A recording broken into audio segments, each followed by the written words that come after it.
What's going on, everyone? Welcome back. Today we've got another live fantasy football mock draft for you back on Yahoo with a 10-team half PPR mock where we will be selecting 7th overall. Should be really interesting. And while we wait for this thing to kick off, a quick reminder. If you enjoy, hit that like button, subscribe, give us a follow on Twitter at AllDayPigskin to continue interacting with us there. Let us hear it in the comment section. Agree, disagree, along with any other questions you guys might have. We'll do our best to answer them all. But with that being said, let's get into it. The draft has kicked off. Let's pull up the draft results here in the draft board. First 3 picks, Christian McCaffrey, then CD, then Tyreek, followed by Bijan Robinson. No real shockers so far. As you can see, McCaffrey still the 101 pick, even with the slight, hamstring, or no, not hamstring with him. What was it with Christian McCaffrey? Was it a calf?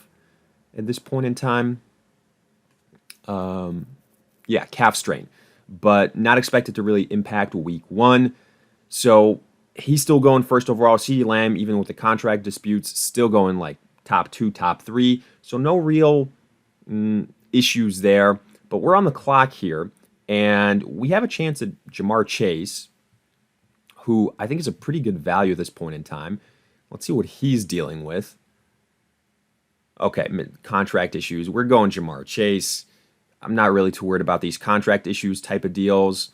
I'm hoping that we can get a Saquon Barkley type of guy in the second round, something like that, at the running back position. So we got our, top tier wide receiver here. I think Jamar Chase 7th overall is pretty decent value. Justin Jefferson went 8th overall. Ooh, so we don't land Saquon Barkley. Jonathan Taylor went at the 109, but let's break it down all the way from the beginning. So we kind of got sidetracked talking about some of these big names and where they potentially might be drafted, where they might not be drafted, considering some nagging injuries. But we're back on the clock again here. We have to make another selection. I mean, Derrick Henry, I guess, could be a choice. I feel a little bit better about him since it's not full PPR, but I still mainly prefer him in standard scoring leagues. Let's nab him. Puka Nacua is banged up right now. If A.J. Brown was there, I would have gone A.J. Brown. We barely missed out on Jahmyr Gibbs, who, again, is another name that's a little bit with that. It's not a serious injury, but it's a hamstring. Let's kind of break it down, though, here. We'll have some time. So Christian McCaffrey had the calf. CeeDee Lamb contract. Tyreek Hill, 103, no issues right now. Bijan, 104. Amon-Ra, 105. Breece Hall at the 106. I would have happily taken Breece Hall here. That's what I was hoping for if he was available for us at the 107. Doesn't quite work out that way, so we go to Jamar Chase. Justin Jefferson at the 108. Now with Justin Jefferson, J.J. McCarthy done for the year, so it's going to be Sam Darnold for sure, whether that was the plan or not. Jonathan Taylor at the 109, followed by Garrett Wilson, Saquon Barkley, and then A.J. Brown and Jahmyr Gibbs. This is why I prefer picking like right around the 8th, 9th spot towards the end of the draft. I feel like 7th, 6th is still a little bit more so in the middle. We barely missed out on, I still view Jahmyr Gibbs as a top tier running back. Instead, I do view Derrick Henry as a bit of a reach, but I wanted to secure at least one, potentially difference-making running back here. As far as the second round itself, again, Saquon Barkley, A.J. Brown, Jahmyr Gibbs. I was hoping for Barkley to fall to us. Doesn't happen. Jahmyr Gibbs, still an early second-round selection, even with the hammy. Derrick Henry is who we wanted. Puka Nacua, even with his, nagging injury, still a mid-second-round selection. Kyron, Travis Etienne, Marvin Harrison, Pacheco, Achane.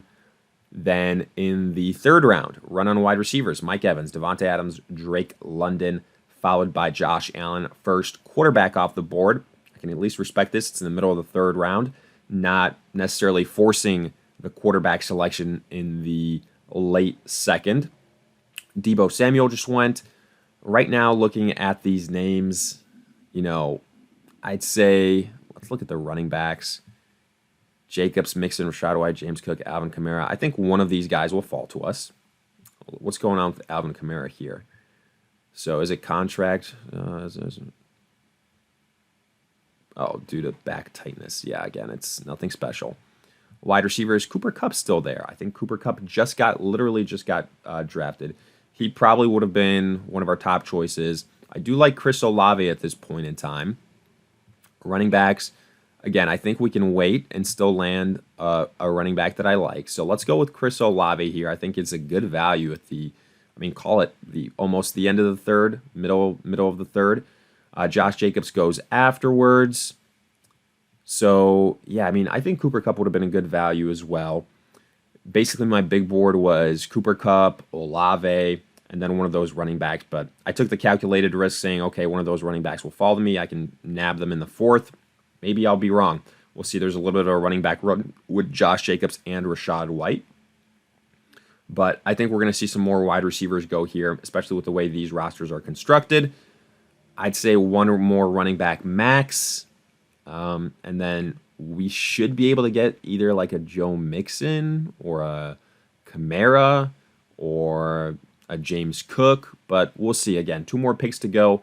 Jalen Hurts just went. Joe Mixon.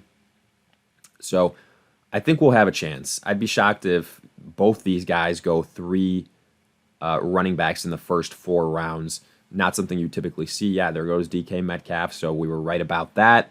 Yeah, that's why it's important to kind of keep an eye on the roster construction of your league mates. So, we quote unquote gambled, but I'd say it was a pretty safe gamble. So here I'm going to go with James Cook.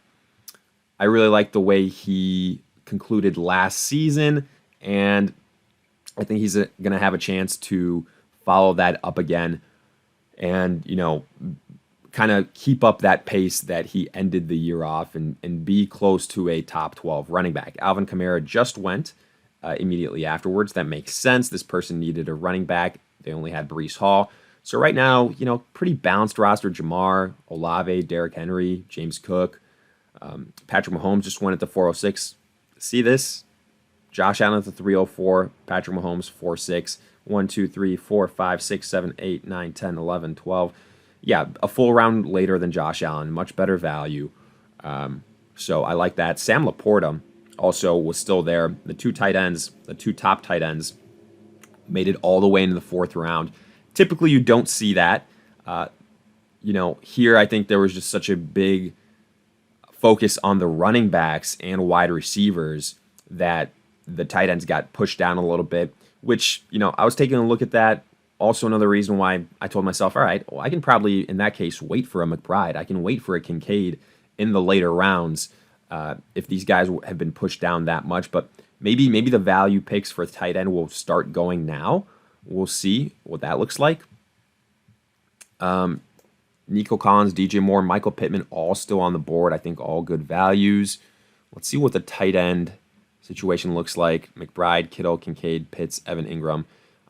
Even though I have James Cook, I'd be really happy with Kincaid. I think out of the tight ends left, he's by far and away the highest upside guy. DJ Moore just went. Nico Collins, Pittman are still there. So there's our turn is next. Here, I was going to say I was probably going to go Kincaid, but so much for that. Okay, so we're going to be looking at the likes of Pitts and Evan Ingram. That's fine. So we kind of were right, the tight ends went later than expected here with Kelsey and Laporta, but then it kind of caught up to us, right? Looking at all the players left, Nico Collins, Michael Pittman. Let's go with Pittman here. I'm just a little bit nervous with the situation in Houston, all those wide receivers, how that's going to play out. Maybe we can go with Aaron Jones in the next round if he's still there. I think that wouldn't be too shabby. But yeah, Nico Collins still being available is pretty wild. Same with Michael Pittman again in the 5th round, right? And at this point, it'll almost be, it'll be the 6th round. Yeah, that's a really good value. This guy should be smashing Nico Collins. The way his roster is constructed, high upside guy at this point in time. I don't think the upside is as high as last year just because Diggs, Tank Dell, but he should be on paper the number 1 guy. Now, obviously, that's not to say that we haven't been burned about assuming somebody on paper should be this or that in the past. Obviously, that happens all the time. but I think Nico Collins at the end of the 5th round, great value. Same with Michael Pittman here. 3 more picks to go. I guess technically 2 more. No, 3, sorry. So I'm looking at Aaron Jones, Malik Neighbors. Probably those are the top 2 guys. I've missed out on the top tight ends that I was looking at. So at this point, I'm just going to stay patient. Now there goes Aaron Jones. Okay, that's a little bit unfortunate. Anthony Richardson just got drafted. Malik Neighbors, T. Higgins, but I've already got Jamar Chase. David Montgomery is not a bad pick at this point in time.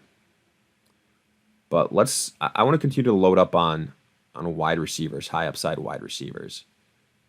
Let's go with Malik Neighbors. And then we're just going to go afterwards, load up on some more running backs, get a tight end, and I think we'll be in a good spot. I wanted to get the upside of the young rookie. Tank Dell just went. There's still some other running backs here that I like. So, Zamir White, James Conner. Jonathan Brooks is way down low here. Makes sense considering he's probably going to miss potentially half the season. We'll see. Coming back from his ACL in college. Quarterbacks, at this point in time, we can wait. Kyler Murray, Dak. So I think we're in a good spot. And again, just go best player available and take it from there. We still do need a tight end, but again, the tight end run after these top tier names has kind of slowed down. We expected that. Yeah, there goes James Conner. So maybe we should have gone a running back. Maybe we should have gone Monty. Maybe we should have gone James Conner. But I think we, have enough flexibility here with some other options to come out of this okay at the running back position. I think obviously right now the strength of this team is the wide receivers with Jamar, with Olave, with Pittman, and Malik Neighbors.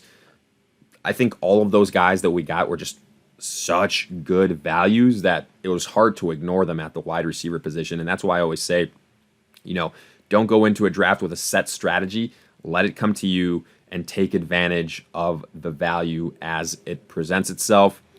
So now, we've got 6 picks until our turn. I mean, the value in wide receiver is still absolutely bonkers. Pickens, Higgins, McLaurin, Christian Kirk. Yeah, that's wild in my opinion. Samir White just went. Yeah, I figured that would happen. Najee Raheem Mostert, huge run on running backs. Wow, okay. Last 1, 2, there goes T. Higgins. 1, 2, Kyle Pitts. Ooh, okay, we might have to pull the trigger on Evan Ingram at this point in time. So Kyle Pitts just went. How many of these people have tight ends? Only one, and that's the Kelsey owner. I think right now we might finally have to turn around and take that tight end here. So let's go with Evan Ingram. I have him a little bit higher than Kittle. I just think there's too many mouths to feed in San Francisco. So I think Evan Ingram is going to see, more targets. And I was right. George Kittle goes right there. So there would have been a tight end selection. Swift, Jake Ferguson, 2 tight end selections, in fact. So, yeah, we picked the right time to select a tight end. Was hoping DeAndre Swift would come back to us. Doesn't happen. There goes George Pickens. Here, if he's still there, I think Terry McLaurin is a really good value pick. I mean, so is Christian Kirk, honestly. San Francisco defense. All right, we've gotten to this point in the draft. Folks, nice. Okay, so, yeah, I'm not going to force any running back picks here. I'm going to continue to get value on wide receiver. And then, there's still a lot of... This is the thing about the running back position. If you do your homework, you will realize that guys like a Zach Moss, guys like a Javonte Williams, somebody like let's see down here, Jerome Ford, guys like Jonathan Brooks, they can be an integral part to this fantasy football season. They can be big-time contributors. It just matters how much you're relying on them, and when you add them, what you expect of them and when you expect that of them. Because I do think somebody like Jonathan Brooks will be a contributor, but if you have to rely on him at the start of the season, then you're SOL, right? Whereas Jerome Ford, I think he's a better start of the season type of running back who could get replaced with Nick Chubb as the season progresses, and Nick Chubb is further removed from his injury. So there's all these aspects to it. Javonte Williams, he's been the chatter has been that he's been the number one guy. He's looked good. So, he's also a year removed from his injury. I think he would make sense here. Potential starter, right? But just to kind of show you guys our roster a little bit better, Chase, Olave, Henry, Derrick Henry, James Cook, Evan Ingram, Michael Pittman, Malik Neighbors, McLaurin. We are stacked at wide receiver. Going to have a lot of flexibility there. Potential trades, things of that nature. So it's our turn to make a draft. Probably going to be one of our last picks just because we've gotten to the point of kickers and stuff like that being drafted. We got Javonte Williams. We can just, for quarterback, just queue up a random high upside guy like a Jaden Daniels. And, Brian Robinson just got selected. We can go Zach Moss in the later round or Jonathan Brooks. Let's do Jonathan Brooks. Where are you, Jonathan Brooks? There you are. I'm going to queue him up or just directly draft him. Yeah, so just like that, our running back position looks a lot better with some guys on the bench. And I like the look of this team. Again, it's a 10-team league, so you're going to be top-heavier teams. There's going to be a lot of depth, all these things. But either way, I think we did a good job of letting the draft come to us. Let me know your thoughts if you agree, disagree.